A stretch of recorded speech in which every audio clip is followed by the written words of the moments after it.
और इतना मजबूत है रावण, इतना मजबूत है कि धन भी उसके पास है, बल भी उसके पास है, बुद्धि भी उसके पास है, क्योंकि वेदों पर भाष्य किया उसने। तो बलवान भी है, बुद्धिमान भी है और धनवान भी है।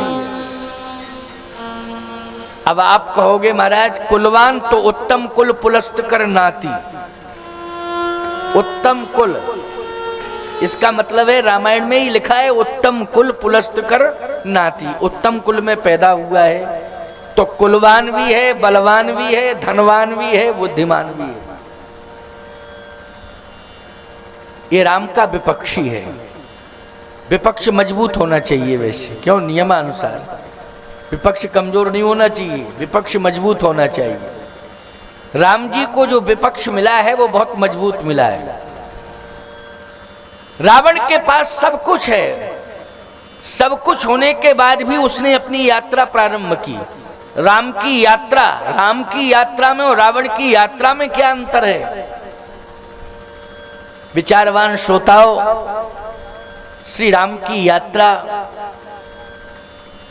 अयोध्या से प्रारंभ होती है और मिथिला होते हुए पुनः मिथिला से अयोध्या वापस भगवान की यात्रा होती है, और अयोध्या से फिर प्रारंभ होती है तो रामेश्वरम तक, और रामेश्वरम से होते हुए समुद्र उस पार जाती है तो वही भगवान की यात्रा लंका में पहुंच जाती है। तो इसका मतलब है कि अयोध्या से राम जी चले तो लंका पहुंचे और लंका से वापस फिर अयोध्या आए। भैया इस यात्रा का नाम क्या है? सोचो, भगवान श्री राम ने जो अपनी यात्रा की है, इस यात्रा का नाम क्या है? प्रभु श्री राम ने अयोध्या से जो लंका तक की यात्रा की, उस यात्रा में प्रभु विश्व वंदनीय हो गए।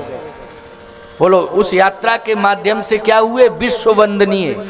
पूरे विश्व में अखिल विश्व रघुवंश मणि भगवान को घोषित कर दिया गया। इससे सिद्ध होता है कि असली विकास राम का यही है। धन कमा लेना विकास नहीं है, बहुत सुंदर शरीर बना लेना विकास नहीं है, बहुत सुंदर महल अट्टालिकाओं को बना लेना विकास नहीं है। सच्चा विकास तो राजमहलों को छोड़ करके सबरी, निषाद, गीध, कोल, भील, बानर, भालू आदि आदि इन सबको अपने हृदय से लगाना, इन सबके जीवन से जुड़ जाना और इनका परम कल्याण करना, और साथ ही साथ गीध का उद्धार करना। सबरी के यहां जाकर भगवान ने सबरी को नौदा भक्ति का जो उपदेश दिया, निषाद राज को हृदय से लगाया, बानर भालुओं को हृदय से स्वीकार किया। ये सब करते हुए भगवान ने सनातन धर्म को अक्षुण्ण करने के लिए एक संकल्प लिया है। निश्चरहीन करो मई भुज उठाए प्रणकीन, सकल मुनन के आश्रमन जाए जाए सुख दीन। तो सीधी सी बात यह है कि सच्ची यात्रा तो जीवन की यही है। इसी को हम विकास कहेंगे, इसी को हम विकास यात्रा के रूप में स्वीकार करेंगे कि भगवान राम ने बड़े बड़े दैत्यों का वध किया, बड़े बड़े आतताई अधर्मियों का वध किया, यहाँ तक कि रावण आदि का वध करके सनातन की कीर्ति पताका को फहराकर सनातन धर्म को सदा सदा के लिए अमृत प्रदान किया है। ये श्री राम की सबसे महत्वपूर्ण यात्रा है, वो इसी को विकास यात्रा कहते हैं। तो धर्म हमारा अस्तित्व में रहे, इसी को विकास कहते हैं।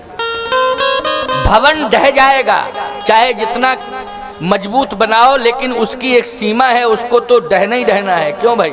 धन कितना भी कमा लो, एक सीमा है, उसको नष्ट होना ही होना है। जो बड़े बड़े राजा थे, ईमानदारी से बताओ, उनके राज्य चले गए कि नहीं चले गए? सोचो जरा। बड़े बड़े ऊंचे पद पर बैठने वालों के पद चले गए कि नहीं चले गए? दुनिया से भी वो चले गए।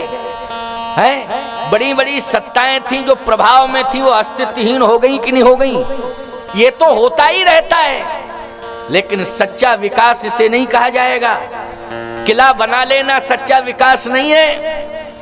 किसी ऊंचे पद, राजनीतिक ऊंचे पद को प्राप्त कर लेना ये सच्चा विकास नहीं है। अपने जीवन में हम अरबों खरबों रुपया कमा लें ये सच्चा विकास नहीं है। लेकिन सत्य तो ये है, जिस देश में और जिस धर्म में हम पैदा हुए हैं, उस देश धर्म को सदा सदा के लिए अपने वाणी, अपने कर्तृत्व, व्यक्तित्व के माध्यम से सदा सदा के लिए प्रभाव में स्थापित कर देना, ये जीवन का सबसे बड़ा प्रभाव है। सदा सदा के लिए भगवान राम ने सनातन धर्म को अस्तित्व में ला दिया। अब सनातन धर्म की इतनी जड़ें मजबूत हो गई हैं कि कोई माई का लाल उखाड़ने वाला नहीं है, क्योंकि रावण नहीं उखाड़ पाया, उसने एड़ी चोटी का पसीना एक कर दिया। रावण जब नहीं उखाड़ पाया सनातन धर्म के अस्तित्व को, तो इससे सिद्ध होता है कि हमारा सनातन धर्म इतना मजबूत है, इतनी गहरी जड़ें हैं कि राम और कृष्ण ने, संत तुलसी और कबीर ने और बड़े बड़े संतों ने, बड़े बड़े आचार्यों ने, बड़े बड़े सिद्ध तपोनिष्ठ संतों ने अपनी परंपराओं पर चलकर सनातन धर्म को इतना मजबूत कर दिया है, इतनी गहरी जड़ें कर दी हैं कि चाहे जैसे आंधी तूफान संप्रदायों के चलते रहे, लेकिन हमारा सनातन धर्म कभी उखड़ने वाला नहीं है, सदा अस्तित्व में रहेगा, सदा प्रभाव में रहेगा। ये कार्य किया भगवान राम ने। किसने किया? भगवान राम ने। क्योंकि त्रेता में भगवान राम ने सनातन को अक्षुण्ण किया। सतयुग में भक्तों ने, भक्त प्रहलाद जैसे भक्तों ने, ध्रुव जी जैसे भक्तों ने, इन्होंने अपने भजन के प्रभाव से, अपने त्याग के प्रभाव से सनातन धर्म को अजर अमर किया, अस्तित्ववान बनाया। ठीक क्रम बदला तो यही कार्य, भक्तों का कार्य भगवान ने अपने हाथ में ले लिया और जाकर के रामा अवतार में फिर भगवान ने जाकर के अयोध्या आदि में जन्म लेकर के अयोध्या का त्याग करते हुए वनवासी गिरवासियों के बीच में रहकर सनातन धर्म को अस्तित्व में किया। आप जानते हो कृष्णा अवतार में भी भगवान ने यही किया, भगवान कृष्ण ने यही किया। कंस आदि ये सब अस्तित्व मिटाना चाहते थे सनातन का, लेकिन भगवान श्री कृष्ण ने कंस के अस्तित्व को समाप्त करके, उसके समग्र अत्याचारी अनुयायियों को समाप्त करके सनातन धर्म को अक्षुण्ण बना दिया, सनातन धर्म को अमृत प्रदान किया। ऐसा ये सनातन धर्म है। इस सनातन संस्कृति की परंपरा से ओतप्रोत आप सब हैं, बैठकर भगवान की कथा सुन रहे हैं, तो जीवन का सच्चा विकास क्या है? अब सुनिए, विकास यात्रा भगवान राम के द्वारा हुई। भैया, रावण के द्वारा क्या हुआ? रावण के द्वारा विनाश यात्रा हुआ, क्योंकि सीता का हरण किया ना उसने। जब से सीता का हरण किया, उसी समय से उसकी विनाश यात्रा शुरू हो गई। बोलो हुई कि नहीं हुई? और भगवान राम ने भारतीय संस्कृति, सनातन संस्कृति का सम्मान सुरक्षित रहे, इसका संकल्प लेकर के अपनी यात्रा स्वीकार प्रारंभ की। तो सनातन संस्कृति का अस्तित्व सुरक्षित रहे, सम्मान सुरक्षित रहे, इसके लिए राम जी ने अयोध्या से यात्रा लंका तक की। यह है विकास यात्रा। और प्यारे, रावण ने सीता का हरण किया, नारी के अस्तित्व को मिटाने के लिए यात्रा प्रारंभ की, और ये यात्रा पंचवटी नासिक से लेकर के लंका तक हुई। तो इसको कहते हैं विनाश यात्रा। तो रावण के द्वारा कौन सी यात्रा हुई? विनाश यात्रा। संस्कृति को मिटाने के लिए, संस्कृति के अस्तित्व को नष्ट करने के लिए रावण ने यात्रा प्रारंभ की, इसलिए हरण किया। इसको विनाश यात्रा कहते हैं। और संस्कृति के अस्तित्व को बचाने के लिए राम जी ने अयोध्या से यात्रा प्रारंभ की लंका तक, इसको विकास यात्रा कहते हैं। सच्चा विकास यही है कि हम संस्कृति की रक्षा करें, हम मर्यादा को कैसे सुरक्षित कर सकें, इसके लिए सतत प्रयत्नशील हमें होना चाहिए। ये श्री राम ने किया। अच्छा भाई, भरत जी के द्वारा भी अयोध्या से चित्रकूट तक की यात्रा हुई। इस यात्रा का क्या नाम है?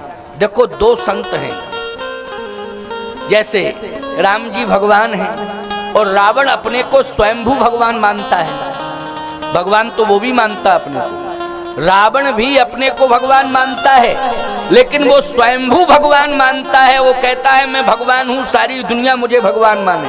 वस्तुतः वो भगवान है नहीं, लेकिन स्वयंभू भगवान है, वो अपने को भगवान मानने की बात करता है।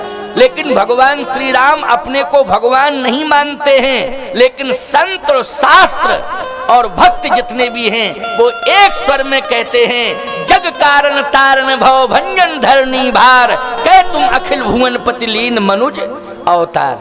सारी दुनिया कह रही है, संत कह रहे, शास्त्र कह रहे, आप भगवान हैं, भगवान हैं, भगवान हैं। और राम जी अपने को भगवान मानने को तैयार नहीं है, और रावण से कोई भगवान नहीं कहने को तैयार है। और रावण कहता है मैं भगवान हूं, मैं भगवान हूं, मैं भगवान हूं, मुझे भगवान मानो। वो अपने को भगवान मानता है, कोई उसे भगवान नहीं मानता है, वो स्वयं अपने को भगवान मानता है, ये स्वयंभू भगवान है। और प्यारे राम जी अपने को भगवान मानने को तैयार नहीं है, वो कहते हैं नहीं नहीं नहीं, मैं भगवान नहीं हूं। आप कौन हैं? कहे कौशले दशरथ के जाए,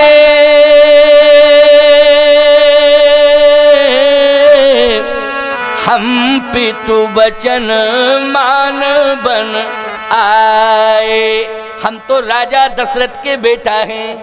अब देखो भैया, बार बार इस बात को कह रहे हैं, हम तो दशरथ पुत्र हैं, अयोध्या के सम्राट महाराज श्री दशरथ के बेटे हैं। हम ब्रह्म नहीं हैं, हम भगवान नहीं हैं, हम तो अयोध्यापति महाराज दशरथ के पुत्र हैं। देखो, इसको कहते हैं सरलता और सहजता, अपने को छिपाना, अपने को सदा छिपाना, यही है भगवत्ता, यही भगवदीय गुण है। भगवान ने कहा कौशले दशरथ के जाए,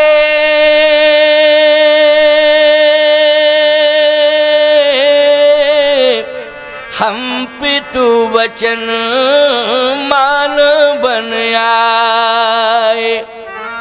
यहाँ हरि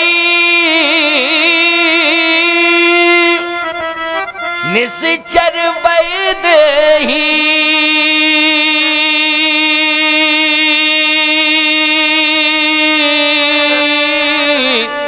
ओ विप्र फिरे हम खोजत थे। अब बोलो, भगवान अपने को छिपा रहे हैं कि छपा रहे हैं? भगवान अपने को छिपा रहे हैं कि मैं भगवान नहीं हूं। यही प्रमाण है, ये सच्ची भगवदीय गुण की मनस्थिति है। यह सच्चा भगवान का स्वरूप है, यही वास्तविकता है प्यारे। भगवान ने अपने को छिपाया है। एक बड़ी प्यारी बात आपको बता दें, भगवान अयोध्या से चले तो सबरी जी के आश्रम में जब पहुंचे तो सबरी ने भगवान से एक बात कही। क्या? सबरी जी ने कहा कि मेरे गुरुदेव ने मुझे वचन दिया था कि सबरी तू चिंता मत करना, कहीं जाने की जरूरत नहीं है, भगवान यहीं तुझे मिलेंगे। तो मैंने गुरु की वाणी पर विश्वास किया कि गुरुदेव ने कहा है तो निश्चित है भगवान मिलेंगे। और जब गुरु वाणी पर विश्वास किया तो एक दिन भगवान आप आ गए, पधार गए। गुरुजी तो चले गए, गुरुजी का शरीर नहीं है इस संसार में, लेकिन कृपा करके आप पधारे तो गुरु की कृपा से आप आए। तो मैंने गुरु की वाणी पर विश्वास किया तो आप मिल गए। प्रिय श्रद्धालु जनों, मैं चर्चा यही तो कर रहा था, राम की विकास यात्रा और रावण की विनाश यात्रा, और हनुमान जी की प्रकाश यात्रा। हनुमान जी ने भी यात्रा की है, इसको प्रकाश यात्रा कहते हैं। भरत जी ने भी अयोध्या से चित्रकूट तक की जो यात्रा की है उसको समर्पण यात्रा कहते हैं। समर्पण किया उन्होंने। जो भी प्राप्त किया है भरत जी ने समर्पण से किया। जीवन में हम समर्पण कर दें भगवान के प्रति तो हमें सब कुछ मिल सकता है, कोई कमी नहीं रहेगी। अनन्याश्चिन्तयन्तो माम ये जनः पर्युपास्ते तेषाम नित्याभियुक्तानाम योगक्षेमं वहाम्यहम्। सब कुछ प्राप्त हो सकता है, समर्पण कर दें। रावण के द्वारा विनाश यात्रा। विनाश यात्रा कैसे? भगवान जब सीता जी के सहित पंचवटी नासिक में विराजित हैं, सीता जी भी बैठी हुई हैं भगवान के साथ। राम बाम दिश जानकी लखन दाहिनी ओर, ध्यान सकल कल्याण में सुरतर तुलसी तोर। श्री किशोरी जी बाम भाग संभूता किशोरी जी विराजमान हैं पंचवटी नासिक में। लक्ष्मण जी महाराज भी थोड़ा दूरी पर बैठे हुए हैं। रावण की यहीं से विनाश यात्रा प्रारंभ होती है, क्योंकि शूर्पणखा ये रावण की बहन है। शूर्पणखा पंचवटी नासिक में आती है, अकेली है, स्वतंत्र है, और वो श्री राम जी के पास पहुंचती है तो भगवान श्री राम को देख के कहती है कि आप मुझे स्वीकार करो। लेकिन भगवान श्री राम ने उसकी ओर नहीं देखा। सीता ही चितय कही प्रभु बासा। भगवान ने सीता जी की ओर देखा। सीधी सी बात यह है कि कोई भी संसार का प्राणी अगर प्रभु राम को प्राप्त करना चाहता है तो सबसे पहले उसे भक्ति से संबंध जोड़ना पड़ेगा, भक्ति से नाता जोड़ना पड़ेगा।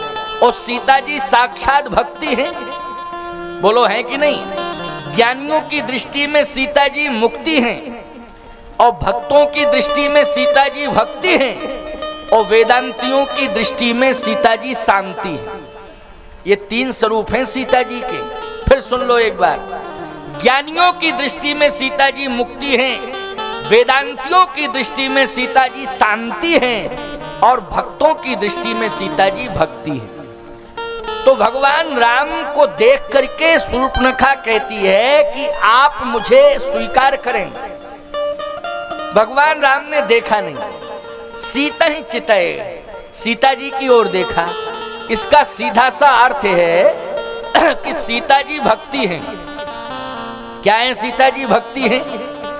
और भगवान ये कहना चाहते हैं कि जब तक संसार का प्राणी भक्ति को प्राप्त नहीं कर लेगा तब तक उसे परमात्मा की प्राप्ति हो ही नहीं सकती है। और यदि परमात्मा दिखाई भी दे जाएगा तो परमात्मा उस जीव को स्वीकार नहीं करेगा। तो पहले तो आप भक्ति का साम्राज्य स्थापित करें। भगवान भले ही आपके पास, ऐसा कौन सा प्राणी संसार का है कि जो परमात्मा के